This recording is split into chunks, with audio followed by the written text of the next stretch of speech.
Hello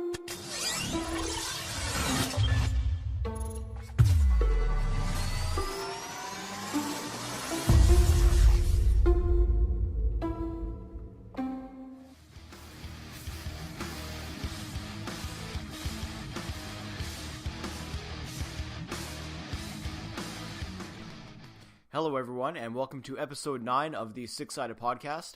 I'm your host, the Taxman, and just wanted to say thank you everybody for tuning in this week and for sticking with us. I know I missed last week, unfortunately due to my house situation and all those mitigating circumstances, if you will. I wasn't able to record, naturally, an episode for last week.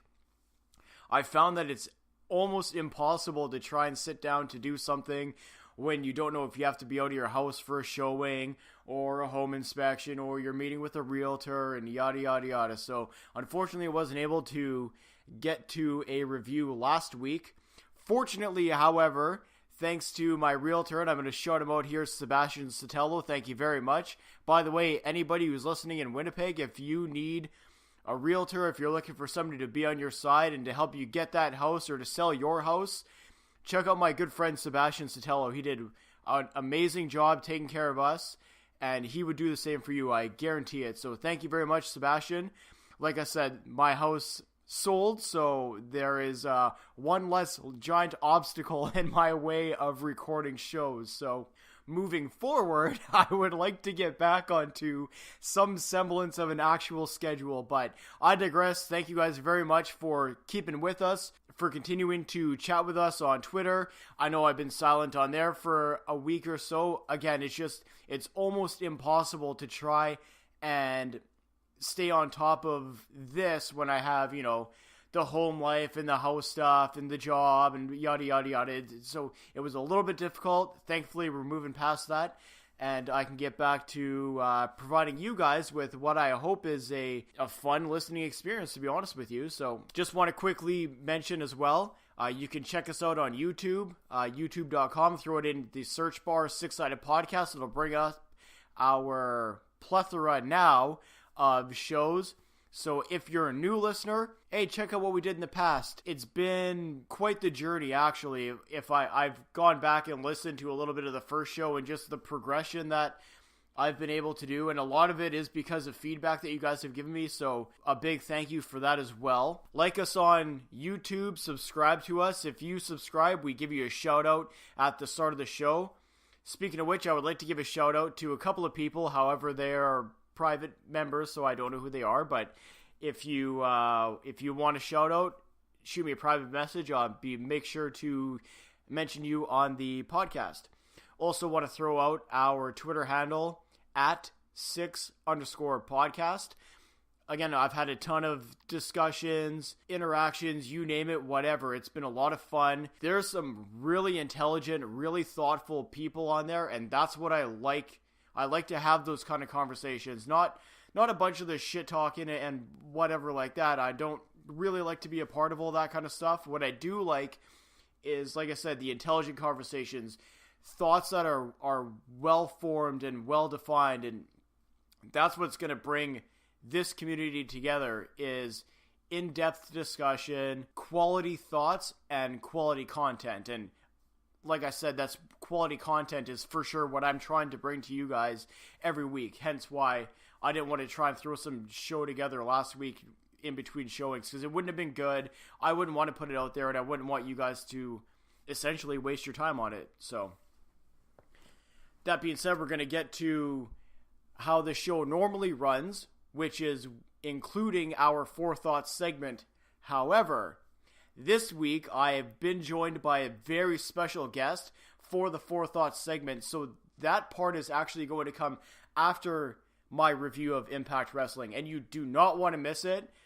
It's honestly some of the best audio. Well, I'll be frank, it's probably the best audio that I've recorded thus far, and having a guest just made my job not easier, but it made it more fun. It's more interactive. It's a better experience, and if you listen to that, and you want to be a guest on the show, I highly recommend reaching out to me, man. We do it over the phone or Skype or whatever, but If you want to be a part of the show, if you want to do a Forethought segment, if you want to review an episode of Impact Wrestling, I'm all for it. Let's do it. Shoot me a message on Twitter at 6_podcast. You can email us at 6sidepod@gmail.com. Again, I'll go over this all at the end of the show as well, but just throwing it out there, and I really, really hope you guys enjoy it because I sure as hell enjoy doing it. So before we get to that, like I said, we are going to start with our review of last week's Impact Wrestling. So this week, we kicked the show off with a pretty decent, actually, video package from a lot of the events that happened at WrestleCon. One of which we're going to be talking about in the Forethought segment that I have done with my special guest. But I thought it was really well done. Nice production. Really sets the stage for Austin Aries' new opponents and the new main event of Redemption. So, very well done. We have the show kickoff this week. Normally, I don't like an opening show promo, and this one did go, well, with the commercial break, about 20 minutes or so. But you had Eli Drake verbally sparring with Conan, which is honestly just a treat. The fact that you could, like, Eli Drake on the mic is probably one of the best talkers that they have. And I like how it doesn't seem so, like, this one, he didn't seem so forced. Before, it almost seemed like they were feeding him lines or queuing him up or whatever it was. This one seemed like he just came out and was himself. And it was really, really good. And Conan is just, I've said it before, I'll probably say it again 100 times, is absolute money on the mic. And this all culminates in Scott Steiner being named Eli Drake's partner to take on LAX at Redemption. And Scott Steiner on the mic, bro, what can you say? Like, he was Scott Steiner. I mean, if you haven't seen this segment in itself, because maybe you're like me and you'll skip a lot of the promo bits because, quite frankly, in the past they have not been very good. But this one was well done. And if you're going to watch nothing else, then just listen to Scott Steiner. What else can I say? But they make me want to see that match on the 22nd. And that is the entire point of a promo. So, nice kickoff to the show. I don't normally say that. Once again, I don't normally like show opening monologues. And like I said, this one was about 20 minutes with the commercial break in between. But well done. Nice setup for Redemption. There's going to be a lot of heat and there's going to be a lot of fireworks, I find. So looking forward to that match for sure. So the first match on the card tonight was Moose versus Sami Callihan. And I thought that this was actually a really, really good match. There wasn't a whole lot of cooperation spots, if you will, although I didn't really care for a lot of the chop spots on the outside of the ring. They look too contrived, if you will, but I thought these two took the action to each other. There were some stiff shots in there, but good on them. In a match like this, and we're going back to the, Moose is defending Eddie Edwards in that whole storyline, and last week, Sami Callihan cost Moose his briefcase against Eli Drake. But this match made sense that these two wanted to beat the hell out of each other. It was a test of manhood. So Sami Callihan, he's hitting him with fists. He's hitting Moose in the head with kicks, and Moose is coming back, and he's firing up, and he's obviously returning the favor, if you will. And these two beat the hell out of each other. So this match was just really hard-hitting. Not a lot of, like I said, cooperation spots. I hate those. I like the tease on the top rope superplex and they get out of it. And you have Sami Callihan eventually, after kicking Moose in the face on the turnbuckle, hits him with the running powerbomb for a 2 count. And just moves like that, for Moose to kick out, it makes sense. Because this is a test of, like, I'm going to beat you, no, I'm going to beat you. And they go back and forth, and the match ends up in a DQ when Sami Callihan gets the bat and knocks Moose right out cold and then smashes him in the knee. And I'm remember that. I'm going to talk about that after this match as well. So he knocks Moose out with the bat, hits him in the knee, and OVE comes out. and the Chris brothers start just stomping a mud hole in Moose, who's out cold on the mat. Again, I'm going to talk about that in a minute. So Eddie Edwards comes out for the heroic save, but he just gets triple teamed, and these guys beat the piss out of him. And you have the Chris brothers string him out by his arms and his legs, and Sami Callihan got the bat ready, and you know what he's teasing. When Eddie Edwards' wife comes out, Alicia comes out to try and make the save, and they back her up in the corner. Sami Callihan's got the bat. They're teasing that they're going to tee one off on her when the lights go out. And this was so well done. When the lights come back on, it's Tommy freaking Dreamer with a kendo stick, and he clears house. And I did not see that one coming. It was so well done, and it made perfect sense because of Sami Callihan's antics in House of Hardcore as well. So ends up being Tommy Dreamer cleans house, cuts a promo. We're going to have a House of Hardcore match at Redemption. OVE versus Eddie Edwards, Moose, and Tommy Dreamer. And I have a feeling that match is going to be a barn burner. Normally, I don't like gimmick matches, but I can honestly say I'm very much looking forward to this one. So, great to see Tommy Dreamer back. Great to see the pile driver. That was a nice ECW throwback there as well. So, great segment. Honestly, that was a good match. It got the story across. And yeah, I gotta say, I am, as much as I don't like gimmick matches, I'm really, really, really looking forward to them going at it at Redemption. So the next matchup, we had Petey Williams versus Josh Matthews. I get they're trying to further the storyline between Sydal and Petey Williams, but this was painful to watch. It was just essentially 3 minutes of Matthews trying not to get involved in the match, and you end up having Sydal get himself involved, and he costs Petey Williams the match. You ended up having Josh Matthews get the pin and the win. It just way too much gaga. It makes Petey Williams look stupid. I didn't like the match, so that's all I'm going to say about that one. Just a shame that followed up the match I just previously talked about. So I did say that I was going to get back to the fact that Moose got hit in the knee after he was knocked out with the bat. So I had, not that I try and see any spoilers on Twitter, but I saw a bunch of people complaining about, oh, Moose doesn't know how to sell his knee because he got hit by the bat there. You have to understand, if this is a shoot and they're projecting it like it is, if you're knocked out, you can't grab your knee.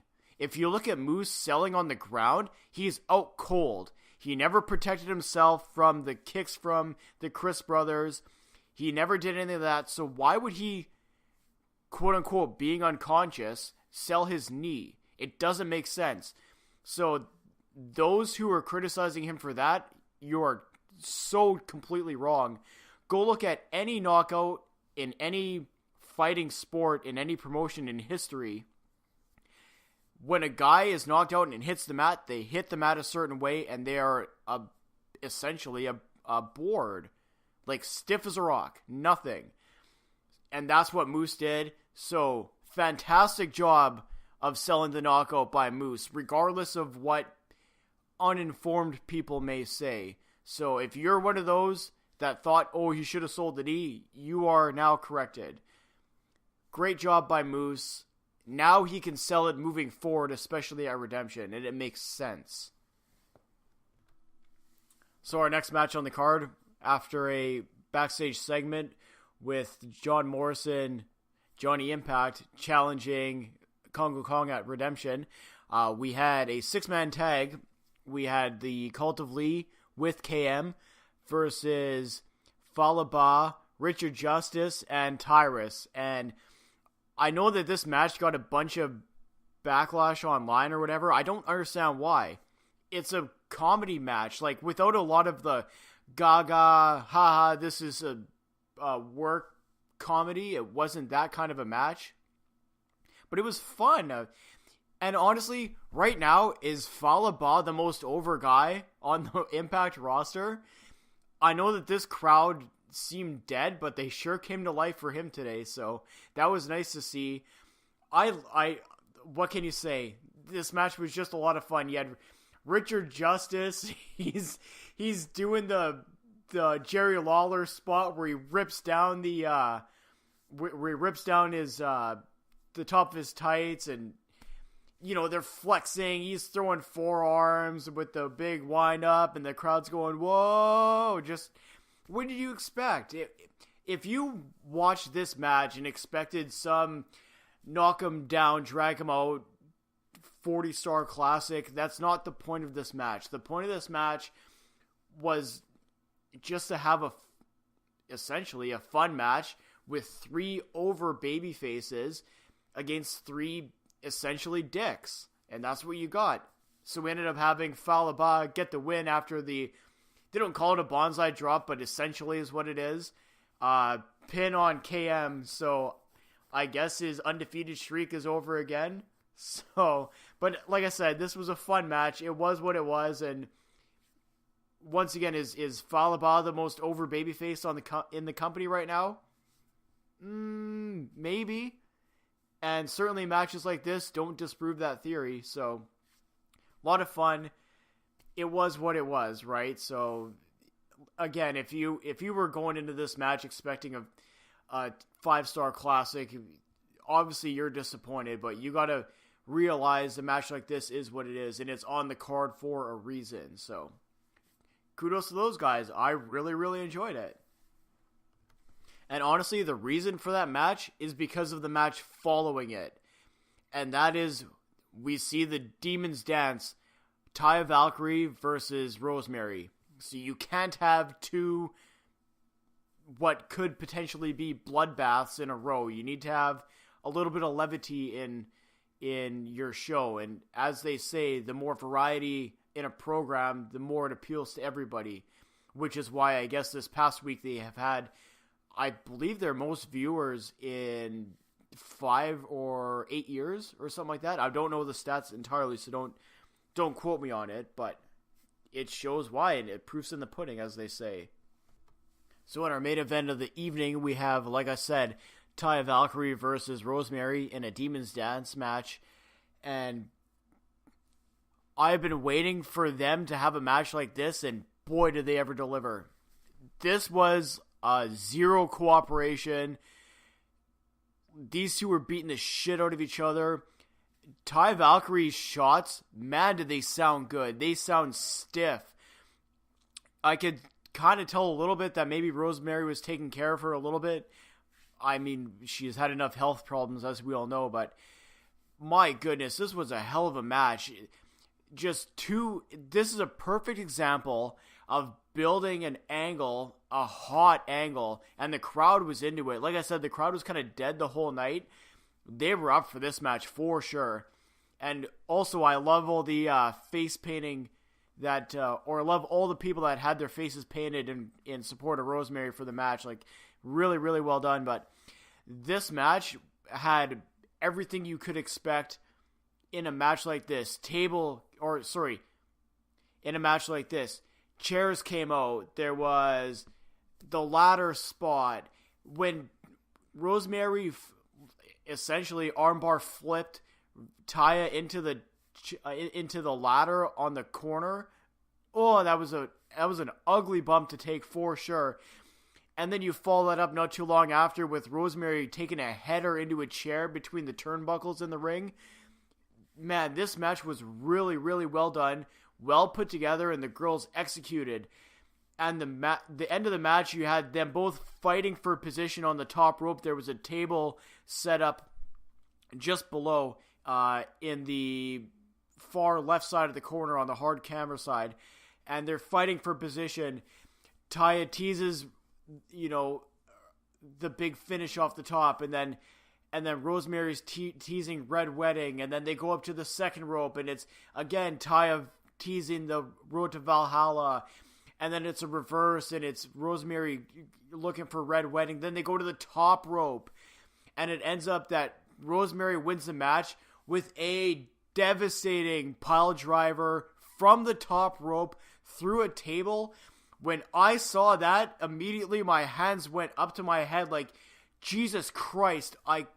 First off, kudos for letting the girls do a match like this, because this is exactly what I was talking about before, that if you let the knockouts be what they can be, that is, again, the best division in wrestling. With the characters that they have, the development of said characters that they have, how creative these women are, and how essentially really good they are in the ring. You can have matches like this every week, and I'm not saying a match with all the gimmicks, but I'm saying a match with the work rate and the way that they conveyed things, and the way that they sold, and the way that they performed was like, this was truly I don't know what to say. Like, this was an incredible match, and especially for television. Like, my goodness. Hats off to the girls. They both were incredible in this match. And like I said, Rosemary gets the win in the Demon's Dance. What a match. My only critique, and it actually has nothing to do with the match itself. So it's called the Demon's Match. I wish they would have done something with the lighting in terms of the match. Like, I don't know, dim it or blue tinged lighting or something to make it different, if you will. But, like, honestly, if my only criticism is the lighting in a goddamn match, like, Jesus, these two women worked their asses off, and it showed, and that was a hell of a match. Kudos to them for putting it on. Again, kudos to Impact Management for allowing them the creative control and the flexibility to go out and have a match like this. That is what's going to set them apart, is allowing their wrestlers to be creative, to have control of what they're going to do in the ring, to not having a bunch of contrived nonsense spots set up for the camera and a bunch of cooperation, and you're looking at it going, well, that was obvious, or you know, I saw that coming, or obviously they're setting up for this because it's the hard camera side. So, great job. This show, in general, was a tremendous way to lead into there's one more to go before Redemption, but to set up and keep building stories and keep building excitement for Redemption. This card is shaping up to be one hell of a pay-per-view. And this show certainly did nothing to take away from that. In fact, it made me personally, and maybe you guys agree back home, it makes you want to see this card more. There is more storytelling. There's more storylines going into Redemption. There's more, we'll use the term again, but there's more redemption to be sought by matches in the ring that means something, because there's stories that mean something. And that's a big thing that's been missing from pro wrestling in a lot of promotions, is the stories. Why does something matter? Why should we care about it? And going into Redemption, there is now 4 or 5 matches that you know why they mean so much. They've been set up in such a way, and the stories have been told such a way that they mean something. So kudos to everybody on this card. Kudos to Impact for starting a vision and seeing it through to this point.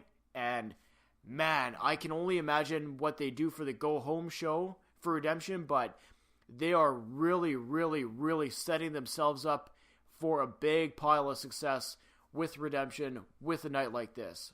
Well done, everybody. All right, everyone, I'm joined by the very first guest of the Six Sided Podcast, a very close personal friend of mine, Hollywood Southern Dandy. Hollywood, how are you doing tonight? Good, very well. Watched the Jets game beforehand ahead of time with you, and a big 4-1 win, up 2-0 in the series. I hope that we're going to sweep Minnesota and move on to the second round. For all those that are maybe not NHL fans, Winnipeg Jets are, in my prediction, projected to go to the Stanley Cup Finals. We'll see how it goes. But if they do, you heard it here first. So with that being said, we are going to get into, usually this would be my 4 thoughts segments related to Impact Wrestling. However, this week's a little bit different because I do have a very special guest with me. So this is going to be 4 thoughts. 2 do pertain in a weird way to Impact Wrestling, and 2 are completely off the mark, but we're going to have some fun with this one because it is a very special guest, as I said before. So the first thought I want to get into is, and debate me if you will, but I'm going to go on record right now as saying that Cody Rhodes is the best professional wrestler in the industry today, period. Now, while I say this, I understand that there's going to be a few of those quote-unquote people who are going to come out and say right away, oh, he hasn't had the 5-star match, if you will. And you have to understand, he's a heel. He's not supposed to have a 5-star match. He's supposed to go to the ring and be a goddamn heel. I don't want Cody Rhodes jumping off the top rope. I don't want him doing 50 super kicks and a bunch of flips and whatever. It doesn't make sense for his character. I'm talking about him as being a professional wrestling entity, and he is the best in the industry right now, period. The way he presents himself, the way that he interacts with the fans on Twitter, and the way that he performs in his matches. And I don't know that you've seen that many matches yourself. I can't say that I have seen a lot of matches, but from what I've seen through YouTube, what I've seen through Twitter and the interactions with the fans, he's absolutely dynamite. The man is the definition of kayfabe only. Dusty taught him well. I know when they stuck him with that awful Stardust gimmick in WWE, and he has to change. And let's not forget when he was dashing Cody Rhodes, he was absolutely fantastic as a heel. And then for some reason or another, in the culmination of one of the WrestleManias, I can't recall which one, when he fought Big Show, and they put Big Show over for whatever reason. It didn't make any sense at the time. And then after that, which when they went to the Stardust gimmick at first, it was fantastic. Goldust Stardust was absolutely fantastic. And they had the match where they're both going to get fired. And I think it was at Survivor Series. And then they ended up going over, and the feud between the McMahons and the Rhodes, and it was absolutely brilliant.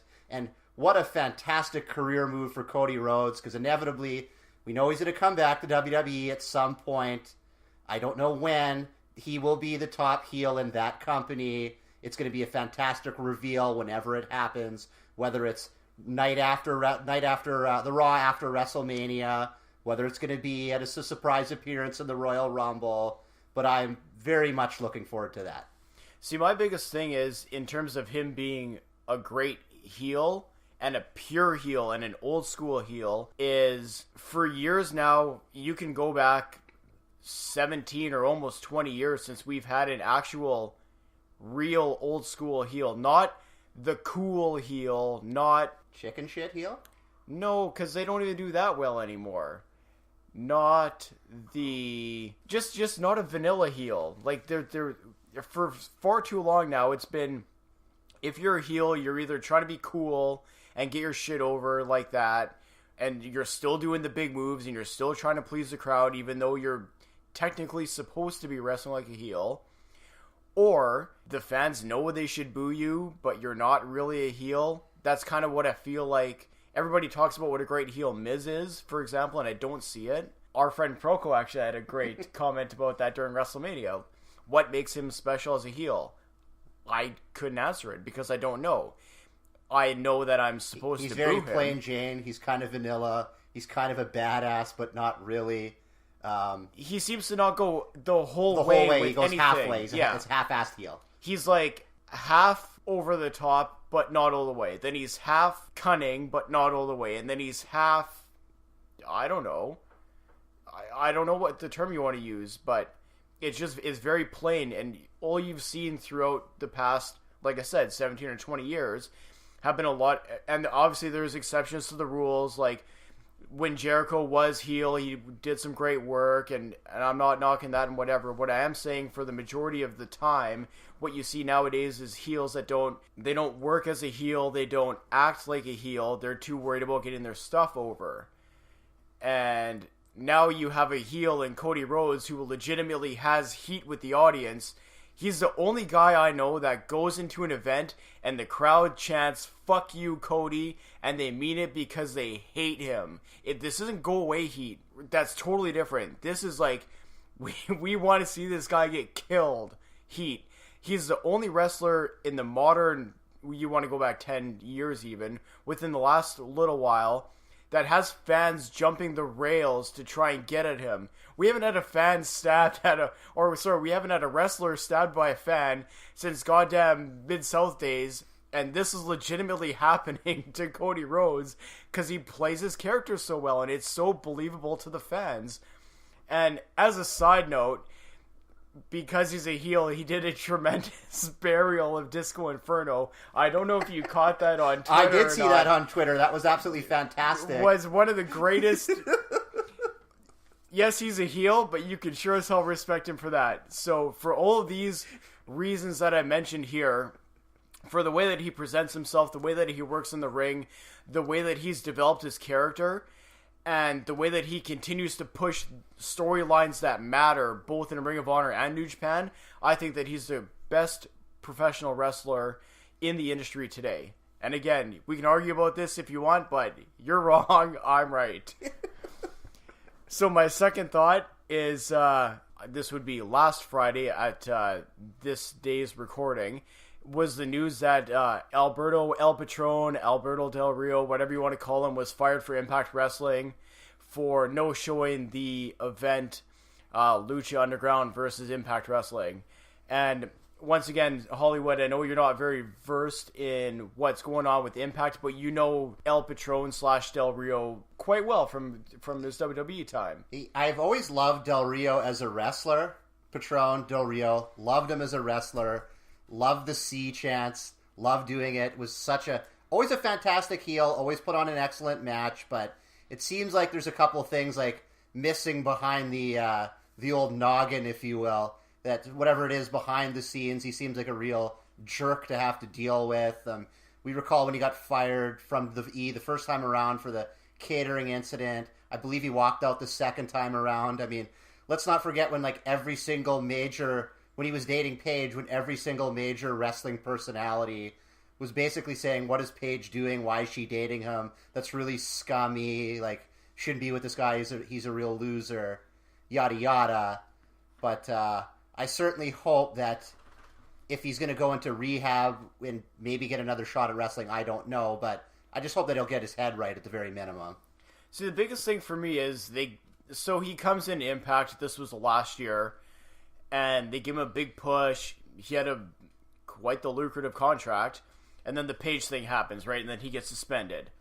They didn't fire him. They suspended him pending the investigation, which, say what you will about the investigation, in the long run, he wasn't charged with anything.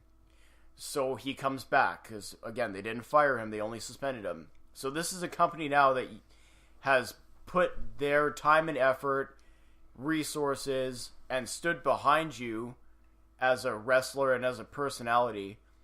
And on one of the biggest nights for them with the new regime and with the way that they're trying to foster and develop relations with other companies, you're going to no-show one of the biggest events for them coming out of the gate for this new regime is mind-boggling. And if rehab is in the cards for him or whatever it is, fine. But I can't think of a bigger, go F yourself than that. It's just incredible. And the fact that now he's claiming a family dispute when it's very obvious what was going on that day, it's just, get your shit together, man, and at least apologize to the fans, because he hasn't even come out and said that. So if you're going to do one thing, at least do that, and then work on the rest of everything else. But that's who really suffers in the end of this all is the fans. We're looking forward to a great main event. They still had a fantastic main event, but so you took that away from them. You took away the main event from Redemption. Thankfully, now they have a great card lineup for that as well, but just really disappointing and really shows the true character, I suppose, behind the scenes of El Patron. Seems like a real bounty hunter. We'll just leave it at that. Yeah, 100%. I cannot disagree at all with that one. So our third topic that we're going to cover right now is just a recap of WrestleMania. So I'm going to preface this by saying, for me personally, I only watch 3 events a year. That's really all I can handle. I'll watch SummerSlam, Royal Rumble, and WrestleMania. And I think you watch a little bit more than I do. I literally, if there's a pay-per-view on, and I obviously have had my network subscription since day one, and I pay for it, and there's way too many pay-per-views. It's absolutely ridiculous. But I watch the main 4. I watch the big 4, obviously, Survivor Series, WrestleMania, Royal Rumble, and Mania. but I also watch Money in the Bank because to me that's the fifth major. I'll watch Elimination Chamber because that's always fun. That's a big one. Or Chamber Elimination, as I like to call it. Yeah. Anyway, well, you went to a live one too, right? I went to Elimination Chamber. If you want to, I absolutely screwed myself over here at the Elimination Chamber before WrestleMania 30. I'm sitting front row, and Daniel Bryan's doing a yes chant. And instead of being the real hero who's doing a yes chant along with him, I'm recording him on my phone doing the yes chant. And the biggest faux pas as a wrestling fan in my entire career of watching the beloved sport. All right, so now we've kind of established our backstories leading into watching this WrestleMania. So be aware that I've not kept up on whatever major storylines, although in hindsight, now watching this, it's probably better for my sanity that I didn't know what was going on leading up to this. The one thing that WWE does the best is the video packages beforehand for almost every match are so good that they just sell the match, set the story up for you so that the casual fan can come in and settle in. So, like, I don't miss the Bleacher Report recaps on Monday. I will watch the condensed version of Raw through YouTube clips, through the WWE website. But, I don't know. It's too much wrestling to do 3 hours a week on Raw. Like, I know it was 2-hour shows, and when I was finishing up my university degree in computer science, and I wanted to have stuff to fall asleep to, I watched the entire 98-99 run of Monday Night Raw and all the pay-per-views that went along with it, and it was a 2-hour show. There was never a missed moment. All the moments were fantastic. It's not the same anymore. I don't know. I guess the PG-13 kind of ruins it a little bit, but not so much. But I just want great shows and the talent all being used, I guess. And probably asking too much. In 3 hours, I can't keep my attention span. Never mind that this WrestleMania started. We didn't even watch the full pre-show. I only started watching at about 5 o'clock and watched the Women's Battle Royale and moved on to the main event. And it ended at 11 o'clock our time. So, like, you have to dedicate 7 hours to watch wrestling. And then if you watch the NXT show, that's another 3 hours. That's 10. And then if you watch the WWE Hall of Fame ceremony, God bless your soul if you did. Hey, Jesus. That's another 5.5 hours of wrestling. It's too much.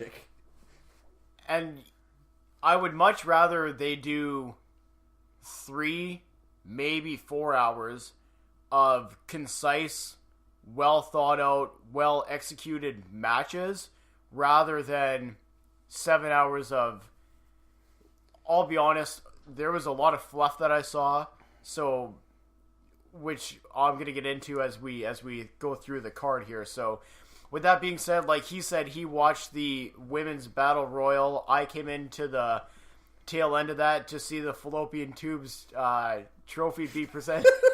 That was you're the one who caught that on the thing. It was absolutely brilliant. Well, yeah, if you haven't seen the photo, just search. I'm assuming you can do Google Naomi WWE Battle Royale winner. The trophy's there. It's the perfect fallopian tubes. It's absolutely ridiculous. Brilliant. Absolutely ridiculous. So we're just gonna kick off our review, or however you want to term this, with the first main match on the card, and that was a triple threat match for the Intercontinental Championship. We had Seth Rollins versus The Miz versus Finn Balor, and Seth Rollins end up winning the match.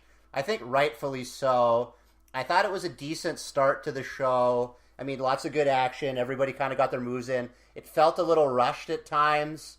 Felt like they might have been trying to do much. I think if they had slowed the match down a little bit more, I think it would have gone over better with the fans. But I thought it was a decent start to the show. They could have easily started off a lot worse. I thought Rollins stole the show, 100% for me in this one. And the look, like what was that look? You made a comment when we were watching that show that he looked like a character from something else. I just wish I could remember now. A White Walker, is that right? Oh, that's right. He looked like a White Walker from Game of Thrones. See, I don't know what Game of Thrones is, so the reference for which, myself by the way, was lost. To preface this to the Game of Thrones fans out there, shame on you for not being caught up on Game of Thrones. I apologize. So anyways, I thought his look was tremendous. His work was really good in the ring, so I thought that, deservedly so, he ended up winning the title. And, yeah, I have to echo the sentiments. It was a decent match, a good way to kick off the show, but it was a little bit rushed, and there was a little bit too much setting up for spots, if you will, a little bit too much cooperation for my liking. But unfortunately, with a multi-man match, and it gets worse later on, believe it or not, it kind of happens that way with somebody standing there waiting for a move or whatever. So that's just kind of the way it goes. But anyways, like I said, I thought Rollins was the star of that one. So okay, next match we have Charlotte Flair, the champion, defeating Asuka, sorry. Yeah. That's terrible. That's okay. That's It's actually a tough embarrassing. one to- I certainly hope that the fans are going to flame on me for that faux pas. Send your hate tweets to The Southern Dandy. at the Southern Dandy on Twitter. Anyway, kind of a surprise result here. Charlotte winning this match.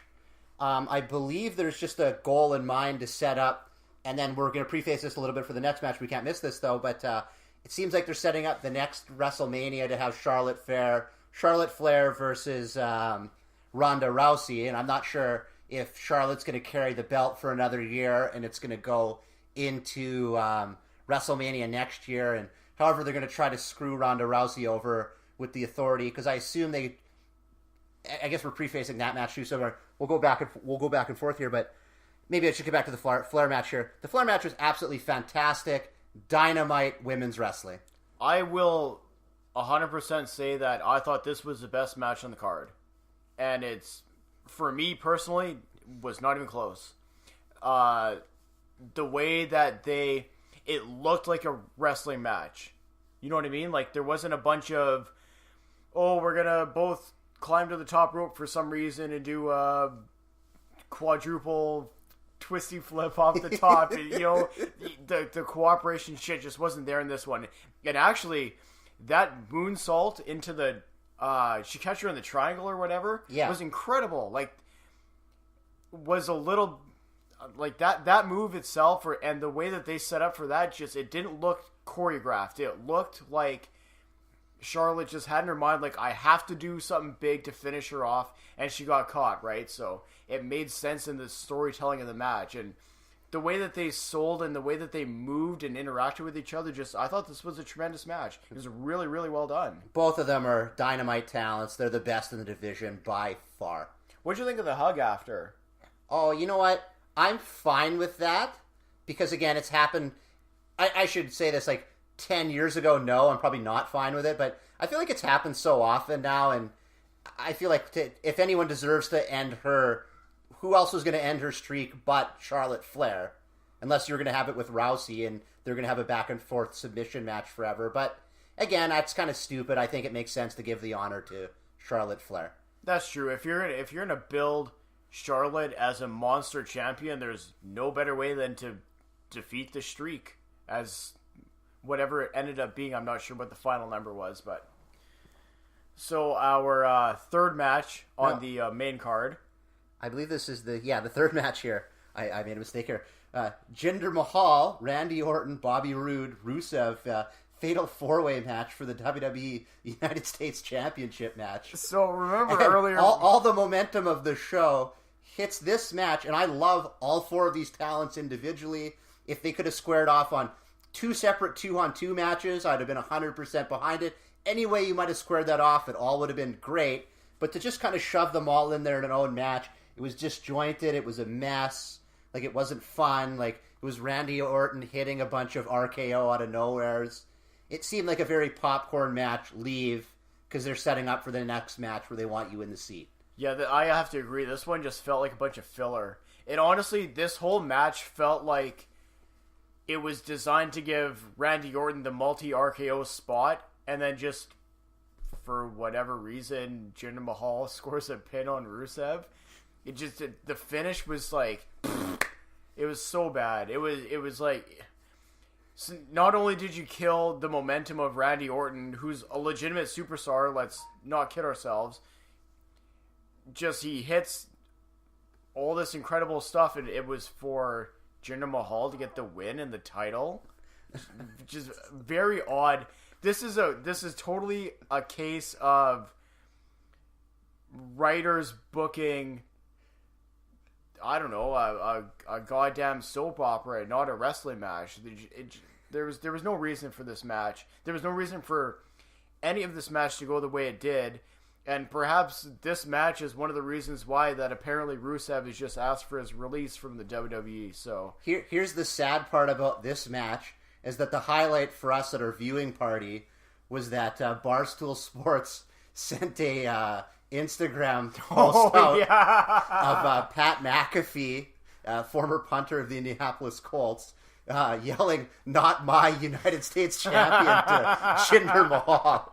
It was just absolutely brilliant. That was, your match did not hit the mark by any stretch of the imagination when the highlight of your match is something we've seen on Twitter. On Instagram. On Instagram, even. Goddamn, I got the goddamn application wrong. So, all right, if you thought that was moving along here, yeah, I don't know. What else this to is say the about first that. time we've been very friendly so far. This is going to be a massive disagreement between the two of us. Kurt Angle and Rowdy Ronda Rousey, defeating Triple H and Stephanie McMahon. Okay, you go ahead first, Hollywood. So I went into this match, and even the video package going into this match, and I was just praising the video packages. Have to agree. And I sent you a text message going into Mania of WrestleMania 29 of CM Punk and Undertaker and the build-up to their match and how good that video package is. I recommend going to watch it again because it's absolutely brilliant. And you get to watch this video package, and it's so bad and it's so boring. And my expectations were so low going into this match. And even Ronda's build-up to the whole thing, she wasn't very good on the mic. There was the terrible post-Raw segment with Dana Brooke that really stunk and was kind of useless and did nothing to help anybody. And even I texted you, I saw a man when I was walking through the mall wearing a Rowdy Ronda Rousey t-shirt, and I jokingly said, well, there's a waste of money.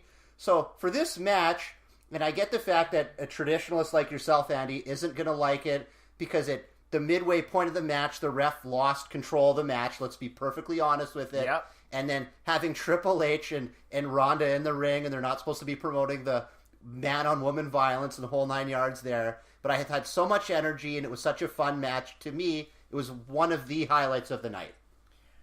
So, I will say that this, I have to agree, was also one of the highlights of the night. I don't know that I was looking for this to be a dumpster fire, but I didn't have a whole lot of, I didn't have as little faith in it as Hollywood did, but I didn't expect very much. And I didn't think it was as great as some people like. There's some people that have said that was the best match of the night, and while I agree that this is one of the best WrestleMania debuts that somebody's ever had, the fact is you're kind of comparing her to someone like Lawrence Taylor or someone like, well, Mike Tyson didn't wrestle. I guess Floyd Mayweather debuted technically in a WrestleMania. That was his first match, and it was whatever with Big Show. But it wasn't a wrestling match. It was a boxing match. You could say that anyways. I'm digressing a little bit, but this was the best debut match for anybody in a WrestleMania event. And considering that this was her first match, it was pretty good. My problem with this match is I thought that there was too much offense done to Ronda Rousey. For someone who's trained, we'll be honest, she could probably kill half the people that are listening to this podcast. I would argue almost all of the people who are listening. Okay, plus both of us. Yeah. Maybe all at the same time. The fact that there was so much offense done to her, I didn't agree with that part of the match. I understand that the McMahons got to get their shit in, so that, to me, that's what it felt like. But, yeah, the way that the match went. Also, I kind of thought that Kurt Angle was a bit of an afterthought in the match, which I get it. He is, everybody was kind of in a position to give Ronda a nice, comfortable debut, to put her over as a real marketable star in that division, and I think they did that. And I guess it's whatever they're going to do moving forward to keep her hot keep the iron hot and keep the money train coming in. So what do you do with her now?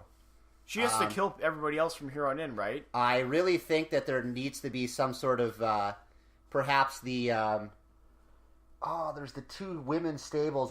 Again, this is what happens if we don't watch the show on a weekly basis, but there's the Ruby Riot stable. Yeah, whatever they're and then called. I assume the that, Riot Squad. the Riot Squad, and then there's the other one on SmackDown. So I guess it's depending on what show. I'm assuming you're going to have a McMahon team up where they're going to just try to put a bunch of obstacles in her way. And all the money's in the chase. We all know that. It's just, that's how wrestling is. So they're going to make her chase for a while, and then I assume they'll inevitably put her in a number one contenders match against Asuka or whoever they're going to throw at her. So maybe even Natalya Neidhart would be another fantastic match that I would love to see. That'd be a good match, actually. Really good. I'd love to see Becky Lynch turn heel because I loved Becky. I always thought she's a fantastic talent. And then they kind of put her in that debut WrestleMania match, the three-way with her, Charlotte Flair and Sasha. And then they gave her the SmackDown Women's title. And then she lost the title, and she's just kind of been there after that. Yeah, and I think she has a ton of talent. Anything with her after that, which doesn't make sense to me. I think she's a really good wrestler, but c'est la vie. It is WWE, so what do you expect, I suppose? This is the same company that's continued to shove Roman Reigns down her throat. Yeah, which we're going to get into that, too. So, all right, what was our next one after that? Okay, well, here's a treat. This is the mover and shakers match, if you will. Bludgeon Brothers defeat the Usos and the New Day, which maybe the highlight is the New Day throwing pancakes to the fans, and that's about the biggest highlight of this match in a title change. So, I'll be honest, I saw the pancake spot, and then I phoned my realtor to figure out what was going on with my house. So, in the 5 minutes that I stepped outside to take a call with my realtor, this match was over. So, I didn't even watch this match. I just was informed by everybody at the viewing party that I didn't miss very much. So maybe you can elaborate if there's anything to elaborate to. You missed absolutely zero. Okay, so moving along here, I guess this is kind of an interesting one here because they inevitably got to Undertaker Cena, but they had Elias come out and do like a guitar skit, and I absolutely love Elias.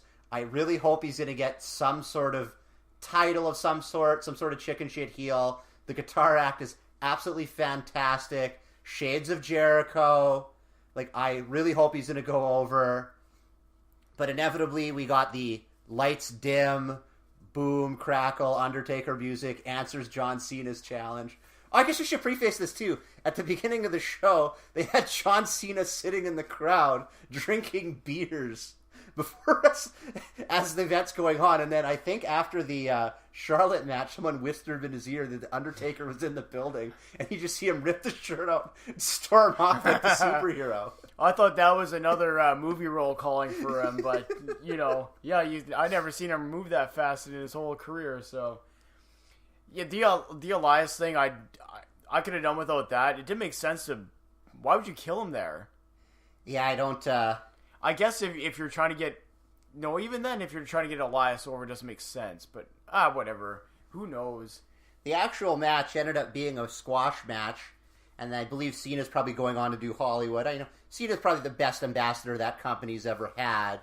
And night in, night out, the guy doesn't miss anything. So, and I know for years, like the hardcore fan, I should say, absolutely hated him winning everything. And now that we have Roman Reigns winning everything, we kind of respect John Cena. And I wish John Cena was back. What a 180! It's so unbelievable, actually.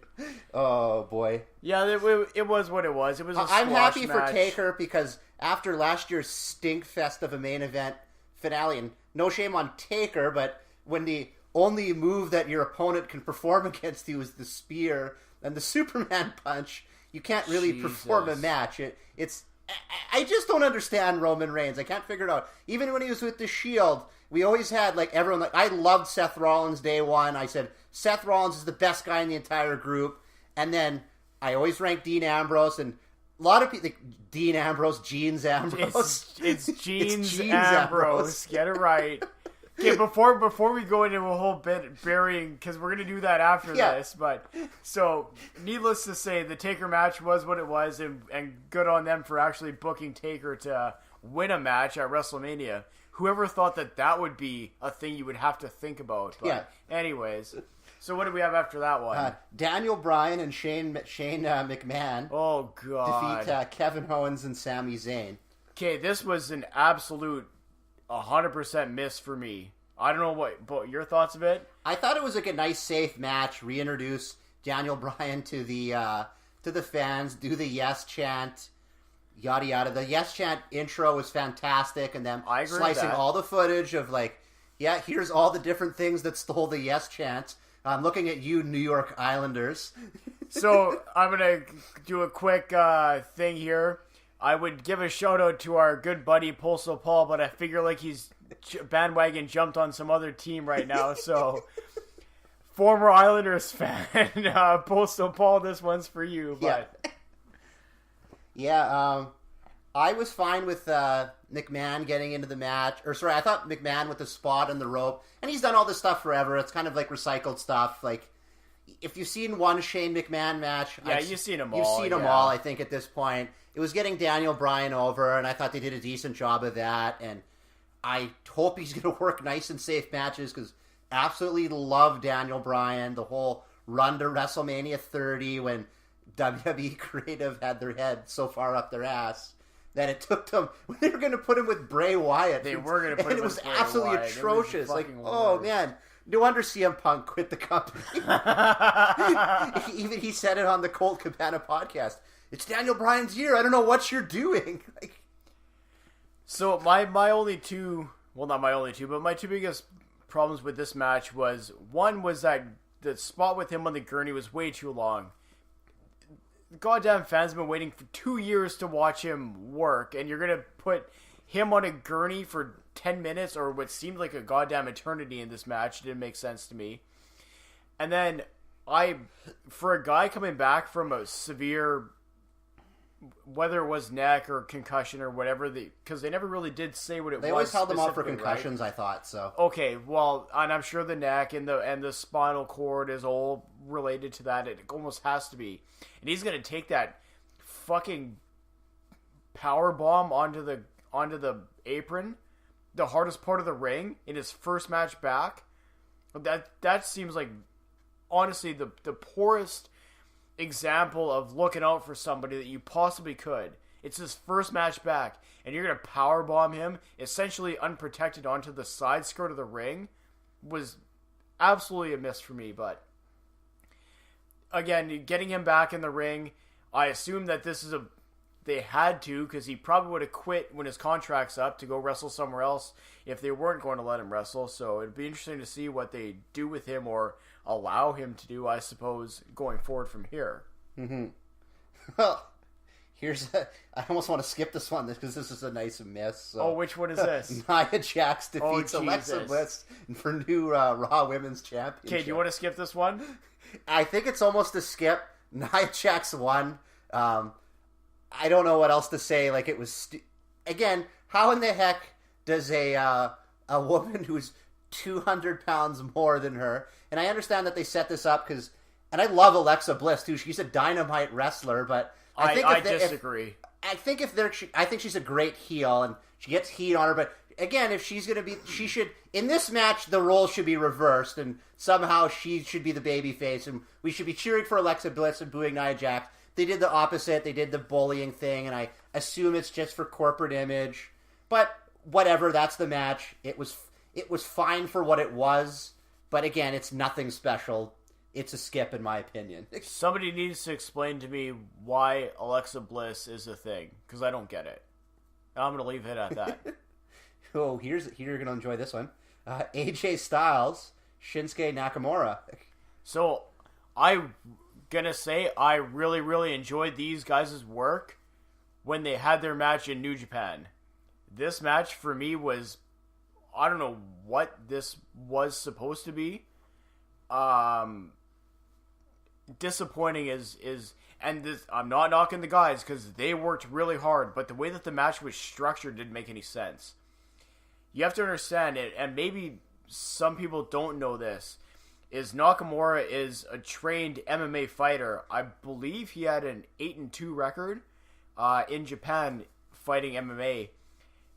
So there's no way that I can believe that he is in a quote unquote fight, aka a wrestling match, and he's going to allow himself to be lulled or drawn into spots where AJ Styles is going to be able to inflict large moves or big damage on him. This match to me seemed over agented. I know that's not really a word, but it seems like these two weren't allowed to go out and put on the match they could have put on. It seemed like they put on a match that somebody told them to put on. I'm not sure if you thought the same or not. I enjoyed the match. I think it would have been better if it was longer. It was the second long, like the Rousey match was the longest match on the card. Yeah. I honestly think, like, realistically, like we said, the triple threat tag team match was dumb. Didn't need to be on the card. Yeah, you could have just left that off. We could have killed the Nia Jax Alexa Bliss match. So, like, we're getting 20 minutes back if I kill those two matches with intros. And we could have put on a Dynamite story, and they could have potentially had a Match of the Year candidate because they did it in New Japan. So there's no reason for it. I guess the big takeaway here is and perhaps this is another thing too that they want people to, because at the end of the match they did the same thing, the hug, and we thought it was going to be another hug moment, and then Shinsuke turned heel and gave him a nice nut shot at the end. So I'm thinking perhaps that's like, we're going to set up Styles Nakamura, we're going to set up Styles Daniel Bryan, we're going to set up Nakamura Daniel Bryan, we're going to get a nice program of SmackDown wrestling. Which, if that's what we're going to get, that's Dynamite programming, and SmackDown's probably the A show, even though it's treated as the B show, if we're just getting those wrestlers in a long program between the three of them. Yeah, I have to agree. If that's the way they're going to go, although I have zero confidence in them booking a proper storyline, to be quite frank. So, I mean, if they do it, hopefully they do it right. But otherwise, yeah, you're just looking at another throwaway, in my opinion. Although I do like Nakamura with the heel turn. He works way better as a heel. I'm going to say that right now. And not only that, if he's going to work heel, they need to let him work more of that MMA, more of that shoot style that he did work early NXT and going back to when he was in New Japan, because I think that fits more with that style of character than with all the gaga spots that he tries to get over with the crowd, which, again, the crowd's going to be what the crowd is. They're the same crowd who chants along to it or sings along to his goddamn entrance. And I can't wait to buy the red jacket off the WWE shop. Oh, yeah. With the red pants and wear it into the office and give the full violin entrance. You know what? I loved that jacket in Michael Jackson's Thriller video, actually. So I think we could safely move along here. Yeah, we're going to move along after probably the most controversial match of the night. The Braun Strowman and 10-year-old child Nicholas, the most over tag team in WWE in the last decade, I had jokingly told you, defeat Cesaro and Sheamus, the Bar, a Dynamite tag team in their own right. So I really wish they're going to... I love Cesaro, and it's very disappointing he's never had a title. He's never been pushed. He's a Dynamite ever, wrestler. Right? Yeah, like ever in that company. And I remember the swing gets over, and even, like, you thought when he won the first Battle Royale, it's like, oh, sweet, Cesaro's going to go over, and then nothing. But it wouldn't be the first time that we've mismanaged wrestlers that we absolutely love. Dolph Ziggler being another one that comes to mind that I absolutely love, like, Dolph Ziggler, and then Dolph Ziggler to me now, it's like, oh, who cares? Like, he's just going to lose, so it's predictable. Like, he's going to have a nice match with everyone. He's going to hit... Everyone's going to hit their stuff on him. He's going to make everyone else look like $1 million, and he's going to get buried at the end of it. But I digress. I guess if you were to look at it from a standpoint of if Andre the Giant picked a 10-year-old kid out of the crowd and he wrestled a 2-on-1 match, I think he's going to go over against everyone. I think it's the same thing with Braun Strowman. I don't mind it, but wrestling traditionalists, I can imagine you would absolutely hate it, and you probably have every right to do so. I'm going to flat out say that this match effectively buried Braun Strowman and the Bar at the same time. I'm going to leave it at that. This was horrible. And I felt bad for Braun Strowman, who clearly did not look like he wanted to do the crowd spot to go find this goddamn kid to have the wrestling match with, who, by the way, was a son of one of the referees or something like that. And Braun Strowman, in my opinion, should have been the main eventer of WrestleMania 100% against Brock agree. Lesnar. I 100% agree. That guy, if you actually pushed him the way that you could push a monster wrestler, the way they push Roman Reigns, he'd be awesome. Everyone would love him, and this wouldn't be a thing. And it's realistic. It's realistic booking. Like, I can Braun believe Strowman that looks Braun absolutely Strowman could kill amazing. somebody. Yeah, like, he's fantastic. But instead, we get treated to this main event. Brock Lesnar, surprise win, because a lot of people thought he was going to go to UFC over Roman Reigns. So how many F5s or Superman punches were thrown in this travesty of a disaster? So I wish I would have had a stats and information count for this one, but more importantly here, so it took 3 F5s at WrestleMania 30 to beat The Undertaker, and it was like when they hit the third F5, I remember at our viewing party at our good friend Shooter's house, and there was 15 of us watching WrestleMania.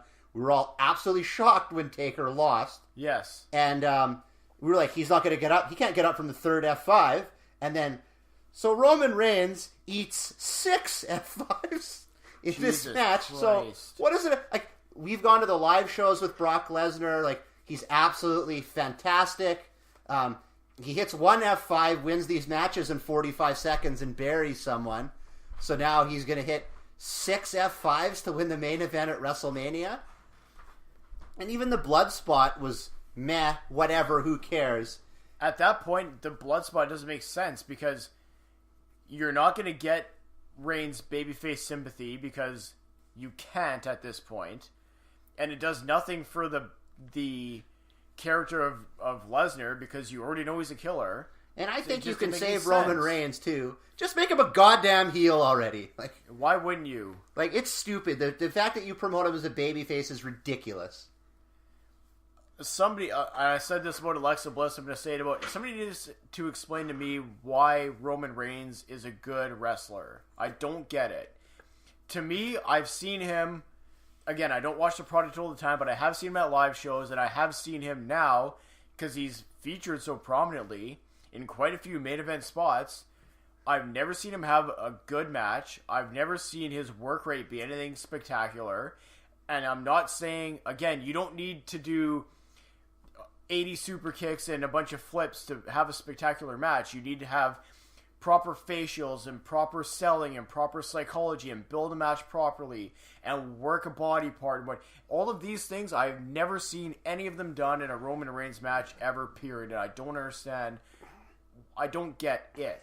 I don't get why people think he has it. I don't understand what it he has. Jesus, somebody needs to explain it to me. It's the spear, and then it's the Superman punch, followed by bouncing off the ropes and doing Rhino's got a better punch. spear than he has, so... And how over did Rhino get? Oh, man. And I know I'm not talking about ECW, because I know he's very over there, and even early TNA, so... what were your thoughts on WrestleMania as a whole? I really enjoyed this WrestleMania. Last year's WrestleMania, to me, was so bad. And it stunk so much, and it was so long and dragged out, and it was so boring. And I think that WrestleMania has to be in a dome. That needs to be a rule. Like, you can't have the open stadium like they do in Miami. Like, all the sound escapes. It's not nearly as fun. Like, I feel like when the crowd gets into a match, like the Rousey match, like, oh, sweet WrestleMania crowd. And the Superdome's always going to be a loud dome as it is. So, like, I'm really hoping that, and because it's so close to our proximity, that US Bank Stadium, which is a brand new stadium, get the gosh darn WrestleMania already. Yeah, the AWA run through Minneapolis. Bring it back. I know they're not going to do it from 35. I think it makes sense to leave it in Vince's hometown, but 36 best be in Minneapolis. Minneapolis would sell out. Think about how many great talents have came from and are currently from Minneapolis. Goddamn Lesnar is from Minneapolis, for example. There's a prime example. I know he's not living there currently, but Ric Flair. I mean, even Mean Gene Okerlund and Hogan got over in AWA. But it never ends. Well, no, and how many Mr. Perfect? Rude was from Rick Rude was from there. Pac was from there. There's tons of talent. There's one high school there that produced actually 3 or 4 wrestlers. I can't remember what the name of the school is, and somebody's going to get at me for it. But anyways, yeah, for myself, you know what? It wasn't a total debacle of a WrestleMania, but it wasn't... To me, it just seems like there's too many matches where there's too many... Oh, they're going to go for their WrestleMania moment. And the goddamn commentator said that on every single match. So, for me, it was too many matches set up for that one moment. Instead of telling a story of a match. So, that was... And, again, the ones that I didn't like, obviously, I'm sure you can all tell which ones I didn't like. But the ones that were good were pretty good. So, and a lot of these critiques or criticisms, whatever you want to say, I'm not knocking a lot of the talent because a lot of them worked really hard. Just, you can work really hard with shit and you're still winding up with shit. And I think that their booking and their writing, Hollywood writing teams and whatever else, it does them such a disservice, and it's very disappointing to see them have to do that at a large event like that. I'm sure your fans, your Impact listeners, would rather have had us review the NXT TakeOver show than WrestleMania. Apparently, it was really good. Unfortunately, I didn't see it, so I can't. I didn't catch it either, but perhaps we'll have to do a review. Yeah, of that. maybe we will, because we'll see it. Because I'm about WWE wrestled out for a little bit, so I don't have a lot of goddamn free time on my hands either. So. Speaking of being WWE out, we're not entirely out of the woods just yet because my good friend here, Hollywood Southern Dandy, informed me that they had top 10? So here it was. It was the countdown, the top 10 moments in WrestleMania history, so voted by the WWE Universe. So the WWE Universe is ruining the 4th part of my podcast, just so we're all clear here, because I have a feeling I'm going to have a goddamn aneurysm when we go through this. So I want to preface this with, he told me a couple of these. I have very little foreknowledge of any of this, so any reaction, guttural as it may be, is completely 100% legitimate as we go here. So this list, absolutely outrageous. It's so bad. And again, to me, you got to have the moment's fine, like in the moment it's great, but you have to let it digest. And when I look back on something 5 years, 10 years, 15 years from now, am I going to remember it? And a lot of the numbers on this list are just a pure no, I'm not going to remember it, or it's going to be like, actually some of these might even make it onto the, that missed the mark completely. But anyway, I digress. So, number 10 on the list, Rock versus Cena at WrestleMania 28. So how was that on the list? To me, this is pretty, I know they built up The Rock for the full year and he's back at WrestleMania, but I can think of plenty of other Rock moments, and we'll get to that in a later on what didn't make the list and is absolutely shocking. We'll just get back to that, but that's number 10. So, number 9, Hardy's, Dudley's, Edge, and Christian triple threat match at WrestleMania 2000. I mean, to me, the SummerSlam match is I guess this was the first one, but to me, the SummerSlam match is the best one, and that's the one I remember the most. Yeah, that SummerSlam match was so off the walls insane. And honestly, it probably should have just ended there, because there was no way that, and nobody's been able to top that since. In a 3-team match like that, has never happened. So, number 8 now, you're just going to get angry at this. This one definitively has to make the list. How it's at 8 boggles my mind. Because to me, this is 1 or 2 in my opinion, and it's just wrong here. Yeah. Undertaker loses the streak, WrestleMania 30, to Brock Lesnar. Lesnar becomes the 1 behind the 1 and 21-1. How is that number 8? How is that not... Well, you could argue 3, and again, maybe, for the recency bias that's on this list, it's absolutely mind-boggling. This is 8. Like, the meme of the guy who's the gentleman who lost his mind. Yeah. Like, he must be just losing his mind right now. He has to be infuriated that he's not number one on this program. His reaction was wasted. He's not number one. So, now, we all remember this moment at 7.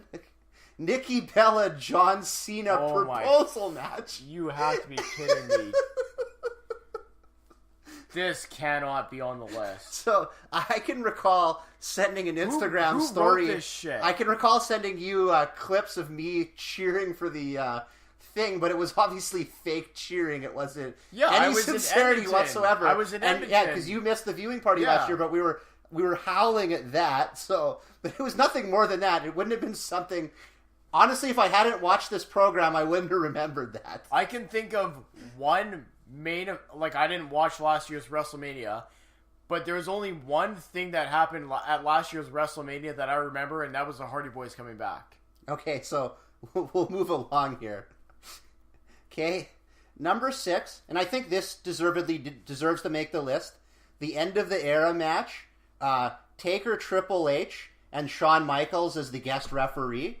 This was a fantastic match. We're all going to remember them standing on the ramp, holding each other. Jim Ross came back to commentate the match. Yes, that's right. It was absolutely fantastic. At the same show as Rock Cena, I might add, which we're going to be so mad about that Rock Cena match. Like, the Jericho CM Punk match was a lot more memorable, in my opinion, than the Rock Cena match. So, anyway, whatever. That one I can't argue with. You can't argue with that. No, it should be on the list. Yeah, I agree. Okay, this one deserves to be on the list, in my opinion, but far too low. Hogan Andre WrestleMania 3. I mean, puts the wrestling business on the map. They put 93,000 people in the Silverdome. Is that like... And the body slam, to me, is like one of the most iconic moments in WWE, period. I mean, yeah, on that day, they became the number... And again, I love as many wrestling companies to succeed, but they became number one on that day. Never lost the lead after that. Yeah, I agree. Okay, number 4, you were just speaking about it, that you remembered it at WrestleMania, but in no way should have ever made this list. Hardy's surprise tag team entrance, WrestleMania 34. No. Just because I remembered it does not mean that should ever be on a list anywhere, period. I didn't remember it, and I watched the show. No, that should never be on a list. It was a good, feel-good moment, and... You know, the good old where are they now? Yeah. You know, goddamn Matt Hardy did that whole ultimate deletion thing and he's jobbing. So what do you expect? But that's WWE for you, I suppose. But yeah, there's no way that this should be on the list. Yeah. That is not a WrestleMania all-time moment. At 4? No. That's insane. That would be 40. Yeah. I don't even think it's in the top 100 moments if I were to take the time to watch all, and I'm not doing it, by the way, to rewatch every WrestleMania. That probably wouldn't hit my top 100 moments. Well, I might not go that far, but I will say that it's sure as hell is not in any plethora of a top 10. So. Yeah. Okay, so number 3 probably has to be on the list. And again, some of these, I don't know how they're going to age. So the next 2 are recency bias ones, I think, again. Daniel Bryan, Yes Movement. And I have to say, Yeselmania probably would be on the list 10 years from now, but I don't think it would be at 3. I think it would be lower down on the list. That's where you won the title in the triple threat, right? The Triple H match as well, and then the triple threat match. Yeah. And again, an effective use of them actually putting him on the gurney, because he got RKO'd and then Batista bombed through the tables. Yeah. So like that one actually made sense, and like, oh my goodness, he came back, he's a babyface, he's awesome. So anyway, not number 3. But again, I think it deserves to make the list. Again, it's just a matter of how well it's going to age. I think it'll age where it will be in the top 10, but it will not. It's not going to be as high as 3. So number 2, Seth Rollins cash-in, WrestleMania 31. Fantastic moment. I think all the cash-in. You can think of all the money. Wait a minute. Yeah. Stop. Who was that main event? That main event was Brock Lesnar, Roman Reigns, and then he submitted himself into the match in the triple threat. And I actually liked WrestleMania 31 a lot. That was the Sting Triple H match where, lo and behold, Triple H went over. Yeah. But they had the fun skit with NWO. Who would have thought that every WCW guy is jobbed to to Vince. And the Daniel Bryan Intercontinental Ladder match as well. Yeah, that was fun. Yeah. But this is not in the top 10 for me. Okay, number 1, and again, not the streak versus career match, Shawn Michaels versus Undertaker. Shawn Michaels versus Undertaker won at WrestleMania 25, which is a fantastic match. Both of those matches are unbelievable. They're well worth the watch. They have rewatchability for days, but in my opinion, streak versus career has to be one. Michaels is Mr. WrestleMania, and when I go over all the matches that he could have been on this top 10 list like 5 or 6 times, and it would be, you could argue it. So this match, I understand is better reviewed than the streak versus career match. However, the streak versus career match had a better build and a better storyline. And the stakes are way higher. And the stakes were higher to warrant it being, and certainly not number 1 either, but that match should be on the top 10, not that one. Right. I understand, because it's, again, one of those 5-star matches or whatever, but like, sometimes it's not always about a match. Sometimes it's also about what builds to that moment and what makes why is that moment special? Mm-hmm. The retirement angle when Undertaker beat Shawn Michaels and retired him, that was special because there was a build that meant something. His career was on the line. The streak was on the line. Who was going to win? Nobody had any idea. It was a coin flip, and the emotion of that match far and away outweighs just a match, although it was a really good match, in my opinion. Mm-hmm. Okay, so now that we've gone through their top 10 as voted by the WWE Universe, which apparently is a bunch of 10 to 12-year-olds who are voting on this. Who voted on this shit? Like, it's absolutely insane. So we've gone ahead and compiled these are just 11 of the missing moments.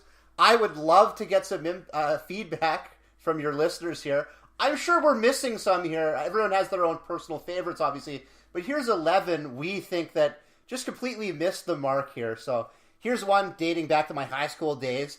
Icon versus Icon. Hogan versus The Rock at WrestleMania 18. The biggest pop in WrestleMania history. Yeah. Dynamite match in Toronto.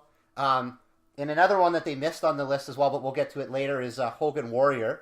But just to me, like, they were so, when they came in when Hall, Nash, and Hogan came back as NWO, they had such a hot build-up to that match, and it was Icon versus The Rock, and it's absolutely fantastic, and like, even like they didn't know what to come out of that match expecting, and Rock ended up working as a heel in that match because the fans just absolutely loved Hogan, and he went over so hard. Like, to me, that's one of my favorite matches, and it's not the greatest match in the world, but it's one of my favorite matches in WWE WrestleMania history, period.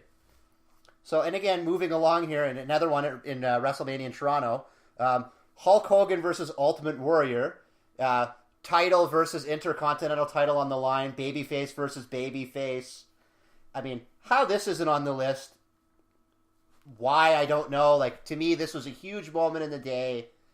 Like, 2 icons at their peak, and then Hogan passing the torch, if you will, to Ultimate Warrior, and that didn't work out well in WWE history, but it was still passing of the torch. To me, a very enjoyable match. I enjoy it. I hate Ultimate Warrior. Fuck that guy. Okay, fair enough. Okay, so moving along into the Austin era here, and to me, these 3 matches all could easily be argued to make the top 10 list. But one of them for sure. One of them for sure, and this is the one I'm going to go to right now. Steve Austin, Bret Hart, He Never Said I Quit, Mania 13, 5-star match.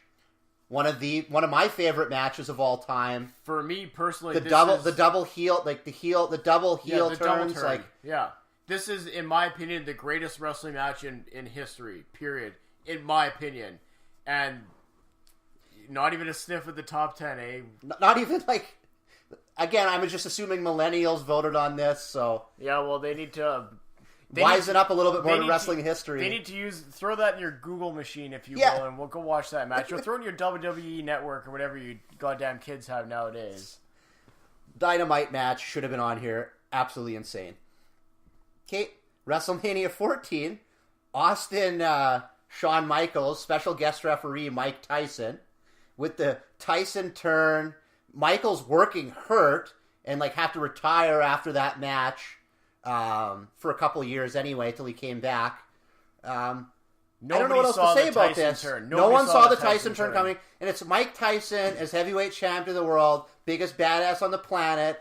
The build up to the match, which again we have already established, is just as important as the match itself. When Austin comes down to the ring and this is my ring, I'm the toughest son of a bitch. Yeah, it's unbelievable. Like one of the greatest, and again, nobody saw it coming. Nobody in the crowd saw that he was going to turn. So it was, again, one of the most tremendous angles and build-ups to a match. And you can feel the emotion.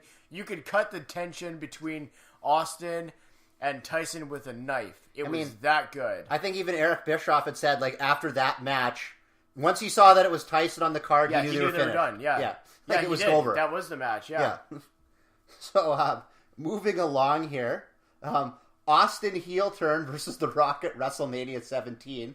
I love that match. It's a fantastic match. And then McMahon coming down to the ring. It's like, oh no, McMahon's going to screw Austin over. And then tossing him the chair. And then I believe he finishes the 1, 2, 3 in the ring. He does, yeah. No one saw that coming.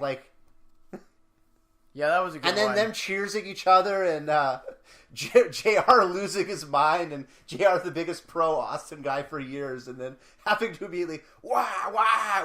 Well, they had a big thing. They had a big couple week segment too, Austin and JR off of that match. So yeah, again, you're going with this guy was the biggest babyface in the company. Period. For well, that match was 2001. You know what? Let's just look it up real quick here. I'm going to say it's 2001, because that would be the Invasion era, so that makes sense. X7 is 2001, yeah, you're right on the money. 2001, so from essentially 97 when Bret Hart made him, to 2001, that's 4 years of him being the biggest babyface box office draw, and he switches to the McMahon. Yeah, it was crazy. The everyman, the old fuck you to the boss, it was absolutely brilliant. Yeah, it was good. Really well done. So, I guess let's move along here. The WrestleMania 24 match, the Ric Flair WWE retirement match, the I'm Sorry I Love You at the very end of the match. Oh yeah, with that and then the super kick. To me, dynamite match as well. And again, Shawn Michaels, he's on this list a lot. He should be on this list a lot more than he is. And one of the times he's on the list, he's the guest referee. Give me a break.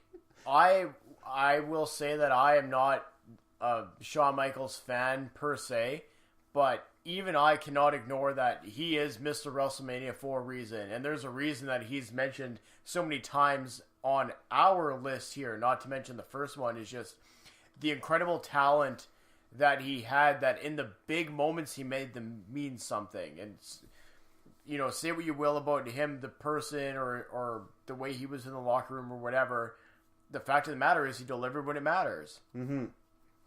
Okay, WrestleMania 3, I think every wrestler who grew up coming up in the 90s, Steamboat Savage. Yeah, one of the greatest matches of all time. One of the best matches of all time.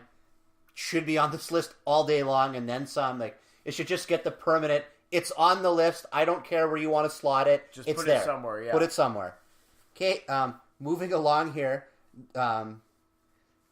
the Ultimate Warrior, Randy Savage, not for the match itself, but Elizabeth running to the ring. She loved him from the beginning. Yeah, that whole build-up. And it's just, to me, it's an iconic moment. They based freaking the end of SummerSlam that year off the wedding, which I've always I was in your wedding party, I've always jokingly sent it out, when are we doing it? This was the wedding. I always do it as a Throwback Thursday. It always gets laughs from everybody in that wedding party. Even the girls, too, who don't watch wrestling. Yeah, so. Legitimately, yeah. Okay, so moving along here. So back to our good friend Mr. WrestleMania. The Shawn Michaels, Bret Hart sudden death match. the boyhood dream comes true when he wins the title for the first time at WrestleMania 12. Phenomenal match, 60 minutes of absolute gold. And that's when WWE talent, let's be honest, it stunk at that point in time. And that match was an hour and then some. And unbelievable, fantastic. Correct me if I'm wrong, but that's after a lot of... That was after the big exodus, right? Like, Hogan was gone. Yeah, everyone's gone. They have to develop new stars. Yes. So yeah. Okay, so again, rewinding back a little bit more here. WrestleMania 10. Shawn Michaels, Razor Ramon, Intercontinental Champion versus Intercontinental Champion ladder match. The first ladder match, by the way, in WWF whatever history. Yeah, they had one. I believe that Bret Hart ran one against Michaels earlier, but it was always a unaired match. I know that they did one. They did them in Smoky Mountain beforehand, but this was the first one in a main event. I guess not a main event, but a in a pay-per-view event, not a house show. Yeah. Okay, moving along to WrestleMania 10. Our Lawrence Taylor Bam Bam Bigelow main event. I'm kidding. I just can't imagine the reaction on your face. So if this was a video show, you just would have seen it would have looked like you just killed my children. Jesus Christ. Okay, I think I got the majority of them here, but as we were reminiscing here and thinking along the lines here, even for some of the stuff a top 10 moments here, even for how in the heck, I understand there's recency bias from the universe, and let's agree on that, but even some of the ones that were recent that they missed the mark on completely, how is Shane McMahon not jumping off the top of Hell in the Cell onto the table on this top 10 list if there's the universe is recent? How is the Matt Hardy thing ever here over that Shane McMahon leap of faith off the Cell? It's still fantastic to watch. We knew it was going to happen because McMahon, the Panapulant stunt man, absolutely brilliant. Even the same WrestleMania, the women's triple threat match, which I alluded to earlier with Sasha, Charlotte, and Becky Lynch, which was a first of its kind. Fantastic match. I don't think I'll ever forget it. So, to me, those are two that were recent that you could, again, make the argument. They probably wouldn't hold up well maybe 10 years from now, but some of the ones that were, the Nikki thing, the Nikki John Cena thing over that is insane to me. To me, it almost seems like, for the top 10 moments that were chosen, what was the moment that made that a top 10 moment? Yeah. And I have a hard time understanding why they're on the list. Why we picked 13 matches here, and we had started with 11. Specific moments in the match that made them WrestleMania moments. And I'm sure we missed some, but those are ones we ripped off the top of our head.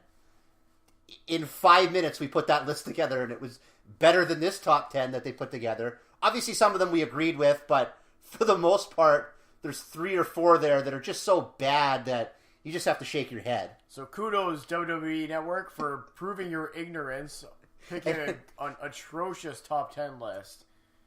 And usually their stuff is, I always love watching those old videos. To me, they're fantastic, and they have a series on there where they do, it's a specific series where it's a WrestleMania moments, and they stop making episodes for it, but they do the setup of the match, and then they show the match itself. And to me, that's a better, more watchable show on the network than this top 10 piece of shit list. Fuck you. In the words of Jim Cornette, thank you, fuck you, bye. Well, I want to very much thank you for having me as your first guest. What an honor. I'm going to go down in your podcast wing Hall of Fame right now. Just get my bronze plaque ready. I'm going to go on a limb right now and say that this is the most listened to episode that we've ever done. So we'll see if that comes to fruition. But once again, I would very much like to thank my guest, Hollywood Southern Dandy, for joining me this evening to illuminate the masses, if you will, and talk a little bit of live wrestling action. So thank you very much. I very much appreciate it. Thank you for having me, Taxman. So before we get out of here for today, earlier in that past segment, you heard myself and Southern Dandy talk about what we thought should have happened with Charlotte going forward, and apparently they took the title off of her Carmella beat her with the Money in the Bank stipulation, or like, who booked that shit? Like, my goodness, what was the point of building her up to ruin Asuka's streak if she's gonna drop the title the next night in some gimmick? Just, what terrible writing. I admit, I'm the furthest thing from a Hollywood writer, so perhaps I don't understand, you know, they kind of have it portrayed that wrestling fans don't understand what, or people that have been in the wrestling business even, don't understand what makes sense in wrestling, but whatever, who am I to be wrong, I guess. But anyways, just before I get out here for tonight, again, I really want to thank my guest, Hollywood Southern Dandy, for joining me on the program this week. You can follow him on Twitter, at the Southern Dandy. I also want to give a quick shout out to a couple of people on Twitter, at Four Leg Clover, that's Fantasia, the Jimmy Evans puts me over all the time. It's incredible. And I had a lot of great back and forth lately with at Jimmy a Dig. Those three guys, give them all a follow. Just, again, people who have good thoughts about Impact, but also about wrestling in general. And it's nice to see, and it's nice to have a community like that and people like those that can help us build this show. So like I said at the start of the show, if you want to be a part of this thing, if you want to review a segment or do a Forethoughts segment or whatever, hit me on Twitter at 6_podcast. Give us a follow there for sure, and naturally we follow back. Find us on YouTube. Search for us with that wonderful YouTube search bar, Six Sided Podcast. Go through our past episodes if you're a couple behind, and make sure you subscribe to us. When you do, we definitely will give you a shout out the next show following. So like us on there as well, and spread the word. We're trying to make this thing a lot of fun. I hope that you guys had a ton of fun today. I know that this went really, really long, but to me, it was worth it. And I had debated breaking it up into 2 shows. That's why there's a pause button, at least on YouTube, and you can go back and watch or listen to it twice or 3 times or more. Like, hell, whatever. But pass it on. Tell people you know. Also, do me a favor. If you have any good beer selections, Smart to Death Podcast, find them on Twitter and send them to them, because they had some posts about beers to try, and I'd mentioned one to them. But if you're a beer connoisseur, not that I'm advocating drinking a ton, I'm also not saying if I do or not partake in that activity quite often, if you will. But if you have any great beer selections or suggestions, send it to them. You can find them on Twitter, Smart to Death Podcast. So, just wrap this up for myself, the Taxman, for my guest this week, Hollywood Southern Dandy, and for all of you, once again, thanks for sticking with us. Thanks for tuning in this week. And like I always say, take care of yourselves and each other. Good night, everyone.